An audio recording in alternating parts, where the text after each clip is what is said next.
We are so excited for Saturday, December 6th, 2025, because we're going to delve deep into traditional tales with Daniel Morden. And there's so much we could delve into. It's something that needs to be done. So, Daniel, why is it so important for us to give attention and respect to these traditional tales?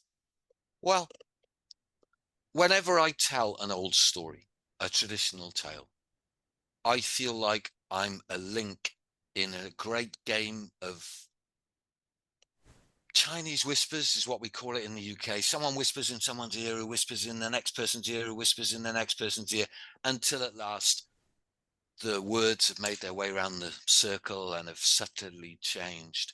I feel like I'm part of that game, stretching back to our distant ancestors. And I just find that incredible.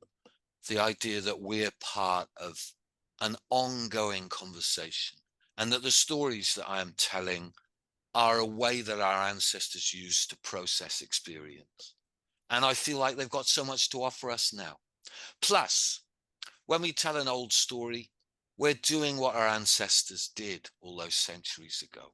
We're uniting as a group, whether it be online or physically in a room, and we're sharing a moment. And that in these days where a family might all be sitting in different rooms, connecting with different screens, I think it's really precious if we can unite and share a story.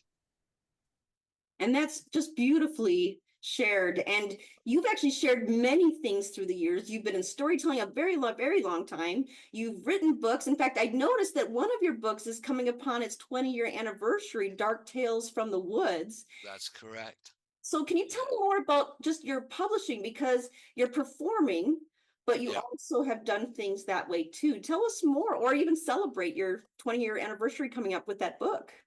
Well, I feel I can only go so many places. And behind my storytelling is the desire to share these amazing stories. So if I write a book, those books can go all over the world. There's only one of me. There are many copies of the book. So it's just another way of spreading the word. And whenever I send a book to an editor, they always come back with the same response, which is it's too terse. It's like a synopsis. We need adverbs and adjectives. And I have to realize all over again just how much the telling, the performance communicates to an audience. So the storytelling, I do it in books, I do it as a performance. But in each instance, there are subtle differences between them.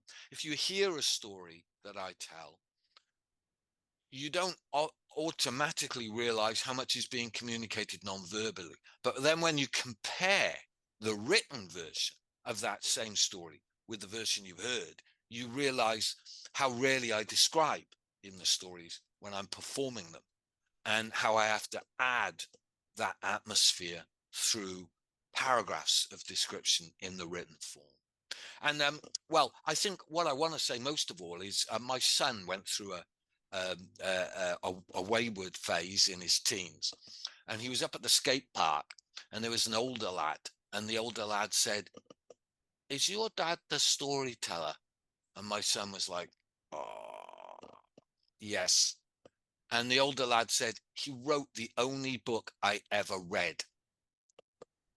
And then later that night, the older lad sent my son a photograph of a bookshelf with one book on it, with my book, the only book he'd ever read all the way through for himself, for pleasure. So that's another reason to be out there writing books, because the kids who come along and hear a story, or I attend their school, sometimes that will be their introduction to the written word for pleasure. So beautiful. And one last question is for those who are coming to the workshop. Now, people Yeah, can come virtual live or they can get the recordings or both, yeah. depending.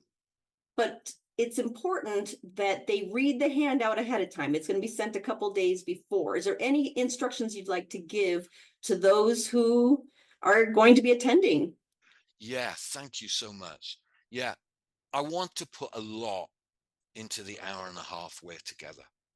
And if you read the handout beforehand, it will save us time.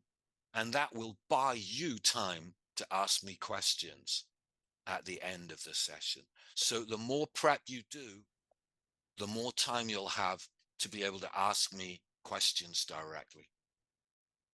Beautiful. So Thursday, Friday, you'll get that chance to read it through so that on Saturday, December 6th, we're going to have a great time together, just honoring, respecting these beautiful traditional tales. Thank you so much. And go to storycrossroads.org/all-things-story. You'll see that link below. That's where you'll get the information for registration, as well as time zone converter. It doesn't matter where in the world you can join us. Thank you so much. And until we tell again.